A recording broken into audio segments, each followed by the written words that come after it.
ఆంధ్రప్రదేశ్లో ప్రస్తుతం అంతా చర్చ బియ్యం చుట్టూ నడుస్తోంది. ఈ బియ్యం దొంగలు ఎవరు అని. అధికారంలో ఉన్న కూటమి సర్కారు బియ్యం దొంగలకు care of address Kakinada me party నాయకుల చేతిలో ఉంది అని.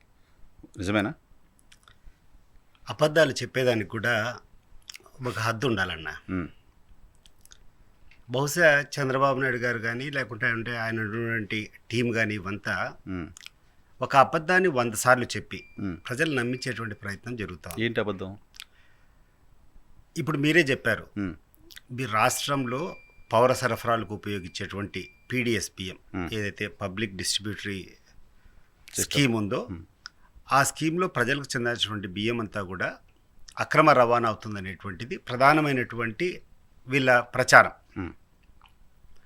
నేను గ్రామీణ ప్రాంతంలో నుంచి వచ్చిన గ్రామీణ ప్రాంతాల్లో ప్రజలతో చాలా సన్నిహితంగా సంబంధాలు ఉంటాయి మాకు.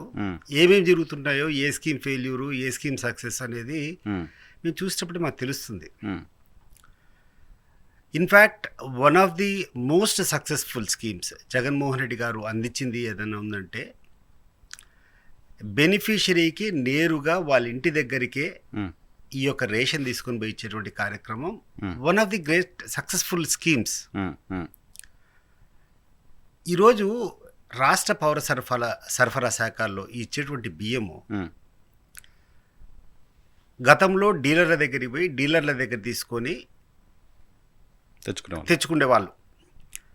బియ్యం వాడికి పోయి తీసుకుని రావాలంటే కొన్ని సందర్భాల్లో ఈ డీలర్ల యొక్క అవైలబిలిటీ సరిగ్గా లేకపోవడము, లేకుండా అంటే వీళ్ళు పోయినప్పుడు అతను బ్లాక్ మార్కెట్కి అమ్మాలనేటువంటి ఉద్దేశంతోనూ 2 రోజులు 3 రోజులు షాపులు తెరిచేసి తర్వాత ప్రజలు పోయినప్పుడు మీరు లేరనో లేకుంటే ఏదో చేసుకొని ఆ మిగిలినటువంటి బియ్యాన్ని అమ్మేటువంటి పరిస్థితులు గతంలో ఉన్నాయి.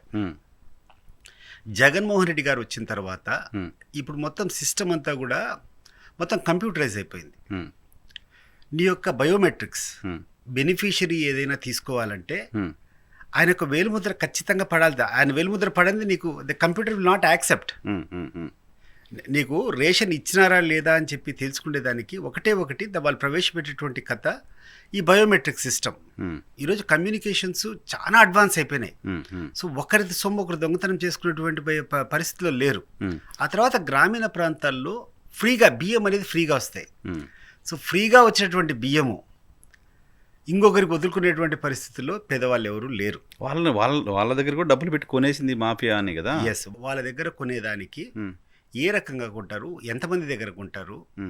ఇప్పుడు ఒకటి వాళ్ళ యొక్క అభియోగం ఏంది, ఈ యొక్క అన్నీ కూడా వీళ్ళ వ్యాన్లు పెట్టేసి ఈ వ్యాన్లు తీసుకొని పోయి డైరెక్ట్గా వాళ్ళకు ఇవ్వకుండా తీసుకొని డైరెక్ట్గా బ్లాక్ మార్కెట్కి తరలిచ్చారన్నదే కదా. అంటే ఎంత అబద్ధం ఉందంటే ఎంత అబద్ధం ఉందంటే ప్రభుత్వం యొక్క లక్ష్యం ఏంది, బెనిఫిషరీకి చేరడమే.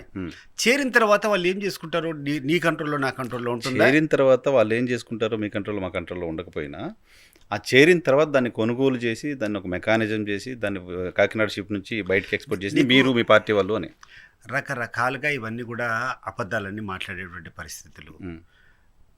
సామాన్యంగా ఈ యొక్క బియ్యం కూడా నాణ్యత కూడా బాగానే ఉంటున్నాయి. 80-90% of the people they are using this rice.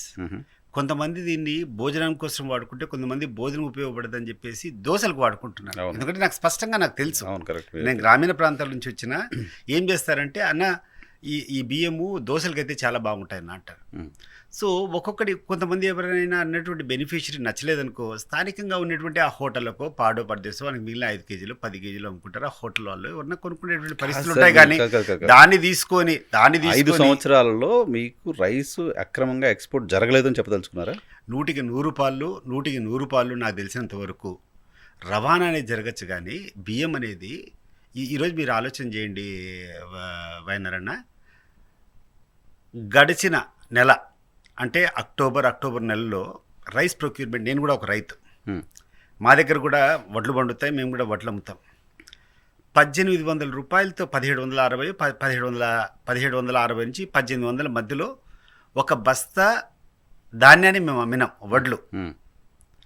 కానీ ఈ యొక్క కన్ఫ్యూజన్ స్టార్ట్ అయినప్పటి నుంచి it has come down to 1300 చిల్లర 1400కి వచ్చింది. కొనేవాళ్ళు లేరున్నారు వడ్లు అంటున్నారు. రైతులు ఇప్పుడు ఏం చేసుకోవాలన్నా కూడా అర్థం కానటువంటి పరిస్థితి. నేను ఒకటి సూచిస్తూ ఉండా, ఒకవేళ అక్రమ రవాణా అంటూ జరిగితే ఎక్కడ జరుగుతుంది? ఈ యొక్క బెనిఫిషరీ దగ్గర నుంచి కొనేది ఎక్కడ జరుగుతుంది? గ్రామాల్లో జరుగుతుంది. నీకేమైనా తెలివితేటలుండి ఒకవేళ నిజంగా అక్రమం చేయాలంటే గ్రామాల్లో ఎట్లా పటిష్టంగా చేయాలా? సో గ్రామాల్లో ఉన్నటువంటి ఈ యొక్క బియ్యాన్ని బ్లాక్ మార్కెట్కి పోకుండా చేసుకునే దానికి చర్యలు తీసుకుంటే ఎవడైనా కూడా స్వాగతిస్తాడు. అండ్ ఈవెన్ అది కూడా ఏదైనా జరిగితే ఎవడైనా అవసరం కొద్దీ లేకుంటే వాళ్ళ దగ్గర మిగిలింటి ఏదైనా ఉంటే అమ్ముతారు తప్పితే దాన్ని తీసుకొని పోయి ఒక పెద్ద ర్యాకెట్ వీళ్ళు చెప్పినట్టు 40,000 టన్నులు 1,60,000 టన్నులు ఈ రకంగా మాట్లాడేది. నేను ఓపెన్గా చెప్పిన మాట, నాకు తెలిసిన కొంతమంది ఎమ్మెల్యేలు రేషన్ షాప్ నుంచి బియ్యం అక్రమంగా తరలించే వాళ్ళ దగ్గర నుంచి నెలకి 10 లక్షలు 15 లక్షలు మామూలు తీసుకుంటున్న వాళ్ళు తెలుసు నాకు. నేను డైరెక్ట్ చెప్తున్నా, నాతో చెప్పిన వాళ్ళు తెలుసు నాకు. సో 10 లక్షలు 15 లక్షలు ఒక ఎమ్మెల్యేకి రేషన్ మాఫియా డబ్బులు ఇస్తోంది అంటే ఏ స్థాయిలో ఈ రాకెట్ నడుస్తుందో అర్థం చేసుకుంటే అది 6 నెలల కాలంలోనే స్టార్ట్ అయింది ఖచ్చితంగా కాదు. దాన్ని మీ కాంట్రిబ్యూషన్ కూడా ఉంది, మీ టైంలో కూడా జరిగి ఉంటుంది. సో జరిగి ఉండడానికి సంబంధించిన అవకాశం ఉంది. నేను దీనికి పూర్తిగా వ్యతిరేకిస్తున్నాను మీరు చెప్పేటువంటి వాదనను. ఎక్కడన్నా జరిగితే 4-5 మంది అమ్ముకునే వాళ్ళు ఉండొచ్చు, లేకుంటే వాళ్ళ దగ్గర నుంచి కొనుగోలు చేసుకునే వాళ్ళు కొంతమంది ఉండొచ్చు. And it is not forced. ఎవరి మీద కూడా ఒత్తిడి పెట్టి తీసుకొని ఒక అవినీతి చేసేది కానీ లేకుంటే ప్రభుత్వానికి పోయేటువంటి కథ కాదు ఇది. ఇప్పుడు ప్రభుత్వానికి ఏ రకంగా కిక్ బ్యాక్స్ వస్తాయి? సపోజ్ ఒక బెనిఫిషరీ కూర్చొని ఆయనకు వచ్చినటువంటి బియ్యాన్ని ఆయన ఎవరికైనా అమ్ముకున్నాడు అనుకోండి XYZకు, దానికి జగన్మోహన్ రెడ్డికి ఏం సంబంధం అండి? ఏ సంబంధం ఉండదు. డెఫినెట్గా ప్రభుత్వం మానిటర్ చేయాల్సింది కాదు. ఈ రోజు నువ్వు మానిటర్ చేయాలి. గడిచిన 6 నెలల నుంచి ఆంధ్రప్రదేశ్ రాష్ట్రంలో గడిచిన 6 నెలల నుంచి ఈ రోజు తెలుగుదేశం పార్టీ ప్రభుత్వం ఉంది కదా, జనసేన కూడా పార్ట్ ఆఫ్ దట్ కదా. మరి నాకు ఉంది ఏం చేశారు అని కంప్లైంట్ ఉంది. బట్ 5 ఏళ్ల కాలంలో వైఎన్ఆర్ గారు ఒకటి క్లియర్గా నేను చెప్తున్నా, ఈరోజు రైతుల యొక్క పరిస్థితి చాలా దయనీయంగా ఉంది. వాళ్ళు పండించినటువంటి ప్రొడ్యూస్ ఏదైతే ఉందో అది మంచి ధర రావాలా. లోకల్గా ఉండేటువంటి మన రాష్ట్రంలో మనకు అవసరానికంటే ఎక్కువ ప్రొడక్షన్ బియ్యం మనం ప్రొడ్యూస్ చేస్తున్నాం. వడ్లు మనం చాలా వరిధాన్యాలు చాలా ఎక్కువ ప్రొడక్షన్ ఉంది. సో దీన్ని మన రాష్ట్రంలోనే సర్క్యులేట్ చేయాలంటే రైతుకు చాలా నష్టం వస్తుంది, అంత అవసరం కూడా లేదు. సో మిగిలినటువంటి బియ్యాన్ని ఎగుమతి చేస్తేనే మనకు డబ్బులు వస్తాయి. ఈ ఎగుమతి అనేది ఎక్కడి నుంచి పోవాలా? ఓన్లీ త్రూ పోర్ట్ పోవాలా. ఈ యొక్క మిల్లర్లు ఎవరో కొనుక్కోవాలా, ధాన్యము రైతులు పండించేటువంటిది వాళ్ళు కొనుక్కోవాలా.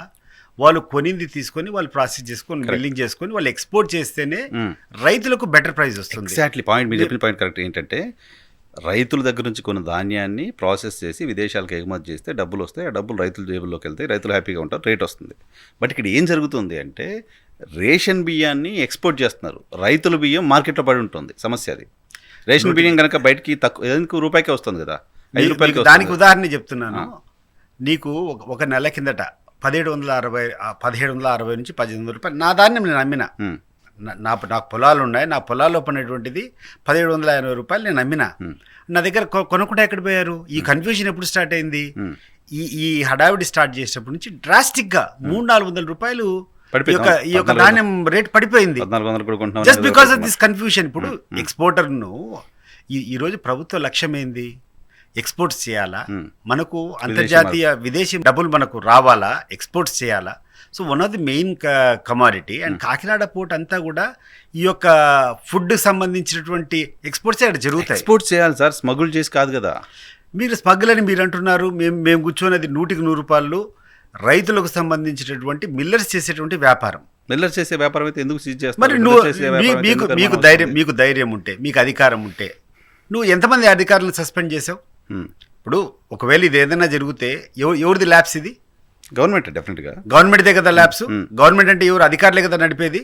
మరి ఎంతమంది అధికారులు నువ్వు సస్పెండ్ చేసావు? ఎంతమంది అధికారులు ఉద్యోగం నుంచి తీసేసావు? స్టాండర్డ్ అలిగేషన్ ఏంటంటే, అంటే అలిగేషన్స్ చేయడము.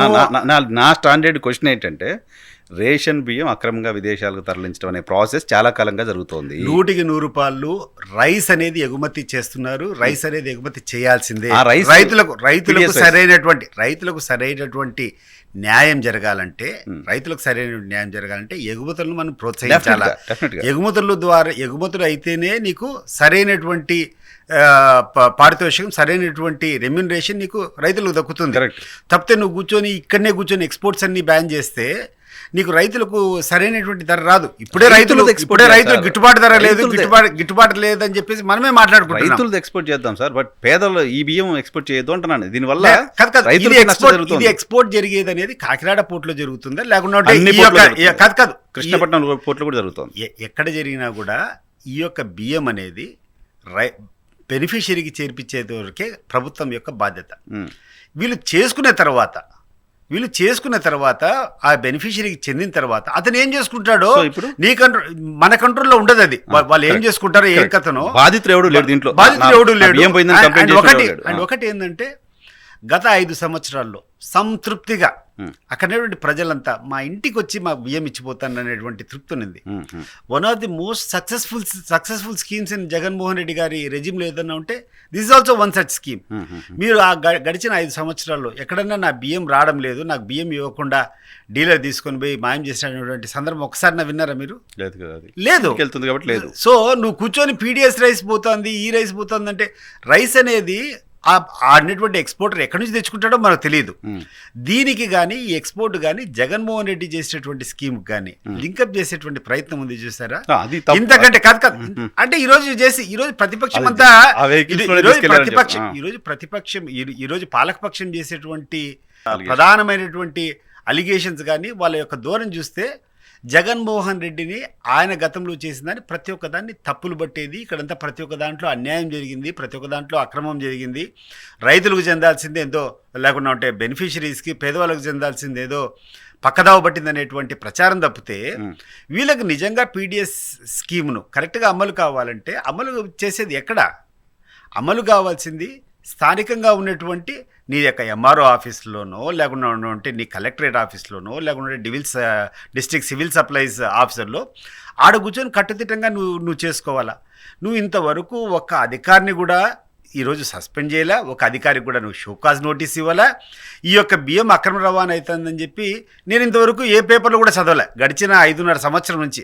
అప్పుడు జరిగినటువంటి 5 సంవత్సరాలు కానీ గతంలో జరిగినటువంటి ఇప్పుడు తెలుగుదేశం పార్టీ అధికారంలో ఉన్నటువంటి 6 నెలల్లో కూడా న్యూస్ పేపర్లో ఎక్కడే కానీ ఒక అలిగేషన్ నేను ఇంతవరకు చూడలే. మరి